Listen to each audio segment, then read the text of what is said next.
Yo, what up sa inyo mga tol? Nandito na naman tayo sa ating panibagong video ng GTA Samp Roleplay.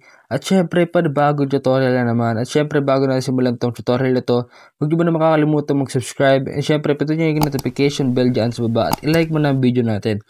And ayun nga mga tol, so ang tutorial natin ngayon ay paano nga ba ibalik sa dating skin yung mga vehicles natin, no?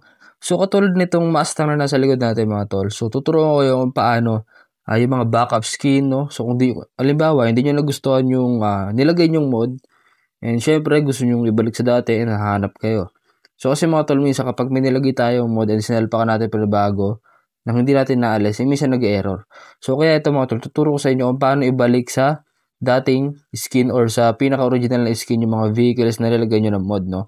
So napakadili lang naman nito mga tol, sundan nyo lang yung tutorial natin, no? And matatapos yung problema nyo.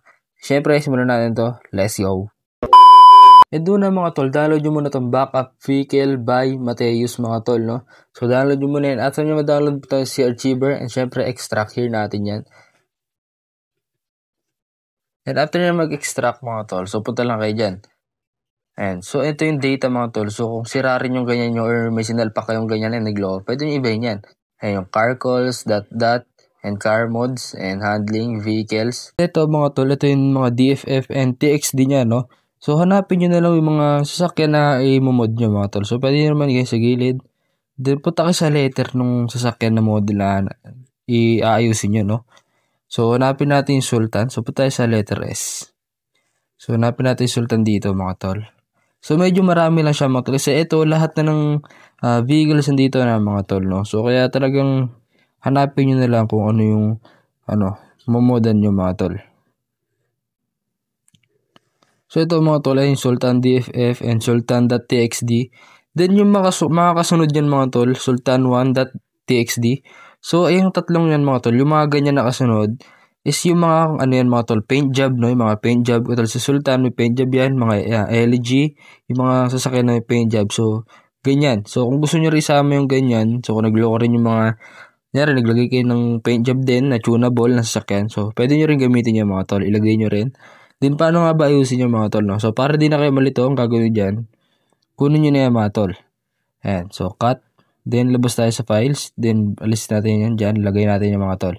Then, punta tayo ng GTA IMG tool and TXT tool mga tol, no? So, unahin muna natin yung DFF. Dito mga tol, open IMG lang tayo, then Android. So, puntahan lang natin yung files ng GTA 3 and GTA IMG. Then, select mga tol. Then, add files with replace. Ayan. Then, puntahan nyo yung backup mga tol. So, ito. So, DFF and mga tol. So, select. Then, after nga, rebuild natin yung mga tol. Ayan. Rebuild natin yan.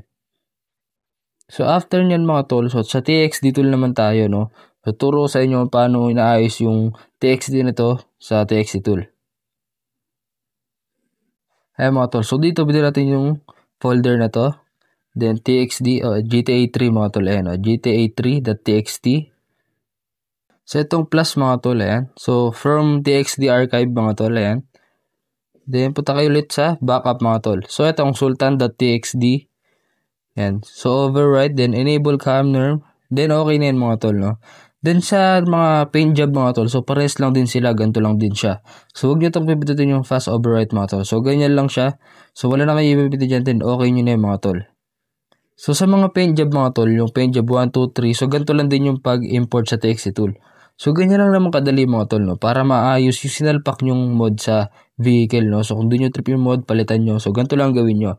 Napaka-basic lang, di ba?